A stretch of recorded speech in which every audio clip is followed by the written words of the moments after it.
ஒரு நாளைக்கே வெறும் 5 நிமிஷம் அது உங்க வாழ்க்கையே மாத்த முடியும்னு சொன்னா நம்புவீங்களா? இது எதுவும் மருந்தோ இல்ல பெரிய சிகிச்சையோ கிடையாது. ஆனா இதுக்கு பின்னாடி ஒரு பெரிய விஞ்ஞானமே இருக்கு. வாங்க அது என்னன்னு பார்க்கலாம். இந்த கேள்விக்கான பதில் நம்ம உடம்புக்குள்ளேயே தான் இருக்கு. ஆமா, நம்ம ஆரோக்கியத்தை கண்ட்ரோல் பண்ற ஒரு ஸ்விட்ச் நம்ம எல்லார்கிட்டயுமே இருக்கு. அந்த ஸ்விட்சை எப்படி சரியா பயன்படுத்துறதுன்னு தான் நாம இப்ப தெரிஞ்சுக்க போறோம். நம்மள பல பேருக்கு, குறிப்பா 60 வயசை தாண்டினதுக்கு அப்புறம் சில விஷயங்கள் ரொம்பவே பொதுவானதா இருக்கும். உடம்புல தெம்பே இல்லாத மாதிரி, எப்பவும் ஒரு சின்ன சோர்வு கூடவே இருக்கிற மாதிரி ஒரு ஃபீலிங். இது ஏன் இப்படி நடக்குது?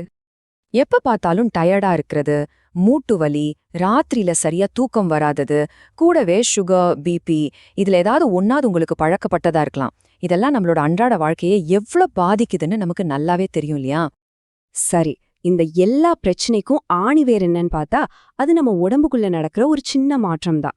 வயசாக ஆக நம்ம உடம்போட ரிப்பேர் சிஸ்டமும், உடம்புல சேர நச்சுக்களை வெளியேற்றுற டீடாக்ஸ் சிஸ்டமும் கொஞ்சம் கொஞ்சமா மெதுமா ஆரம்பிக்குது. அப்போ இதுக்கு என்னதான் தீர்வு? நம்ம உடம்புல ஆரோக்கியத்தை கண்ட்ரோல் பண்ண ஒரு ஸ்விட்ச் இருக்குன்னு சொன்னேன் இல்லையா? அது என்னன்னா, நம்ம உடம்பு 2 முக்கியமான மோட்ல இயங்குது. அது ஒரு ஆன் ஆஃப் ஸ்விட்ச் மாதிரி கற்பனை பண்ணிக்கோங்க.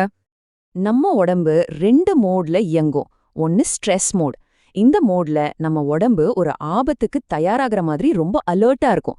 அப்போ நம்ம உடம்போட சக்தி எல்லாம் தற்காப்புக்கு போயிடுறதால உடம்ப ரிப்பேர் பண்ற வேலையெல்லாம் அப்படியே நின்னுடும். இன்னொன்னு ரிலாக்ஸ் மோட். இங்கதான் அசலான மேஜிக்கே நடக்குது. இந்த மோட்ல தான் நம்ம உடம்பு தன்னைத்தானே சரி செஞ்சு நச்சுகளை வெளியேத்தி புதுப்பிச்சுக்குது. இங்க ஒரு முக்கியமான விஷயத்த நாம புரிஞ்சுக்கணும். பிரச்சனை ஸ்ட்ரெஸ் வர்றதில்ல. நாம ஓய்வெடுக்க வேண்டிய நேரத்துல, குறிப்பா தூங்க போறதுக்கு முன்னாடி அந்த ஸ்ட்ரெஸ் மோட்லயே மாட்டிக்கும் போதுதான் பிரச்சனை ஆரம்பிக்குது. ஏன்னா அப்போ உடம்புக்கு கிடைக்க வேண்டிய அந்த ஹீலிங் பவர் கிடைக்காமலே போயிடுது. சரி, அப்போ எப்படி இந்த ஸ்ட்ரெஸ் மோட்ல இருந்து ரிலாக்ஸ் மோடுக்கு மாறுறது? எப்படி அந்த சரியான ஸ்விட்சை ஆன் பண்றது? அதுக்கு ரொம்ப ரொம்ப எளிமையான ஆனா பவர்ஃபுல்லான ஒரு வழி இருக்கு. அதுதான் இந்த 5 நிமிட சுவாச பயிற்சி. ரொம்ப சிம்பிள். இதுல மன அமைதி, ஆழமான மூச்சு, உடலை தளர்த்துறது, இந்த 3ம் ஒன்னா சேருது. இது 3ம் சேரும்போது நம்ம உடம்போட அந்த ரிலாக்ஸ் மோட் ஸ்விட்ச் தானாவே ஆன் ஆயிடும். இது கேட்கறதுக்கு ரொம்ப சாதாரணமா இருக்கலாம், ஆனா இதோட தாக்கம் ரொம்பவே பெருசு. சரி வாங்க, இதை எப்படி சரியா செய்யறதுன்னு ஸ்டெப் பை ஸ்டெப்பா பார்க்கலாம். ரொம்ப சுலபமான வழிமுறை தான்.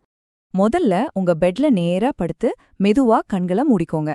அடுத்து 4 செகண்ட் உங்க மூக்கு வழியா மெதுவா மூச்சை உள்ள இழுங்க. அப்புறம் ஒரு 2 செகண்ட் அந்த மூச்சை மென்மையா பிடிச்சு வைங்க. இப்போ 6 செகண்ட் மெதுவா உங்க வாய் வழியா மூச்சை வெளியே விடுங்க. இதை செய்யும் போது உங்க முகத்துல இருந்து பாதம் வரைக்கும் உடம்ப நல்லா ரிலாக்ஸ் பண்ணுங்க. மனசுல என்ன வந்தாலும் அதை தடுக்காதீங்க. அது பாட்டுக்கு வரட்டும், போகட்டும். இதை தொடர்ந்து வெறும் 5 நிமிஷம் செஞ்சா போதும். சரி, இதை செஞ்சா நிஜமாவே பலன் கிடைக்குமா? இது எப்படி வேலை செய்யுதுன்னு சில நிஜ வாழ்க்கை உதாரணங்களோடவே பார்க்கலாம். நான் மருந்த நிறுத்தல, ஆனா என் உடம்பு தானாவே குணமாக ஆரம்பிச்சிடுச்சு. பல வருஷமா சரியா தூக்கமே இல்லாம கஷ்டப்பட்ட ஒரு 65 வயசு அம்மா இந்த பயிற்சியை செஞ்சதுக்கு அப்புறம் சொன்ன வார்த்தை இது. இன்னும் சில உதாரணங்கள் இருக்கு. 62 வயசான ஒருத்தர் தினமும் சுகருக்கு மாத்திரை எடுத்தோம், சுகர் லெவல் குறையவே இல்ல. ஆனா இந்த 5 நிமிஷ பயிற்சி ஆரம்பிச்ச 3 மாசத்துல அவரோட சுகர் லெவல் நல்லாவே குறைஞ்சிருக்கு. அதே போல அந்த 65 வயசு அம்மாவுக்கு 2 வாரத்துல நல்லா ஆழ்ந்த தூக்கம் வர ஆரம்பிச்சிருக்கு. 2 மாசத்துல மூட்டு வலியும் குறைஞ்சிருக்கு. இதுல இருந்து நாம கத்துக்க வேண்டிய மிக முக்கியமான விஷயம் என்னன்னா, நோய்க்கு ட்ரீட்மெண்ட் எடுக்கிறத விட நோய் வராம தடுக்கிறது தான் உண்மையான ஆரோக்கியம்.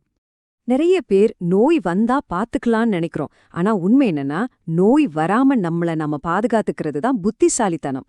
இந்த 5 நிமிட பழக்கம் அந்த பாதுகாப்பு கவசத்தை நமக்கு கொடுக்குது. இத நல்லா ஞாபகம் வச்சுக்கோங்க.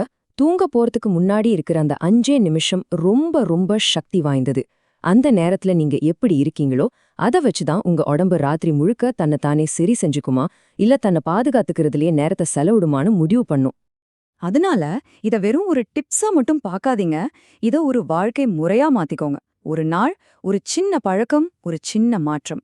ஆனா அதோட விளைவு ஒரு முழு வாழ்க்கை மாற்றம். இன்னைக்கு ராத்திரியே இதை ஆரம்பிச்சு பாருங்க. உங்க வாழ்க்கை எப்படி மாறுதுன்னு நீங்களே உணர்வீங்க.